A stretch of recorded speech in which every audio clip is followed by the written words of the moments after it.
I'm gonna talk a little bit about the Japan school I went to. I don't regret going at all. I had so much fun and I learned a lot. The reason I wouldn't go back is because, well, first of all, they were very flexible. I originally wanted 6 months, but they were like, we can't, but we have 2 months we can give you. And I was like, okay. But when I entered the class, there were people there that had been there for like months and months before me. It's so funny though. On my first day, it was a pretty small class. Someone asked me. First, my teacher was like, "Oh, Minto, your voice is so cute." I was like, no.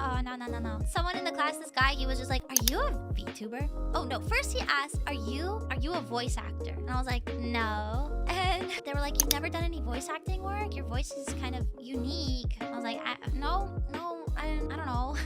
And then while I was leaving at the end of class, they were like, the guy, he was just like, "She's probably a VTuber." And I was like, no! Him and this other girl, we would go and get lunch together after class. He would keep asking me, "Are you a VTuber? Are you a VTuber? Are you a VTuber?" And I'm like, no.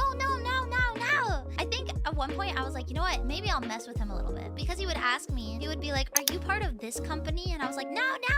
He asked if I was part of HoloLive. And I was like, no. He didn't know VTubers at all. He was just like, that's the only thing I know. At one point I was like, you know what? I am gonna mess with him. I was like, you know what?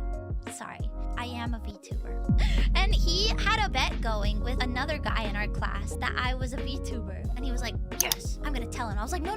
Don't tell him. Just like, keep him like on his toes or whatever. And then he would try to ask me stuff. The girl too, she was like, "I can't tell if you're lying or not." And I was like, what? What do you mean? He would be like, "If you're really a VTuber, tell me a story." I was just like, oh, I can't tell you any stories. That's too private. I don't want to be found out. The whole 2 months I was keeping this up. And on the very last day, the three of us went and got coffee. And he looks at me and he's just like, "You know what? You really had me going. I really thought that you were a VTuber."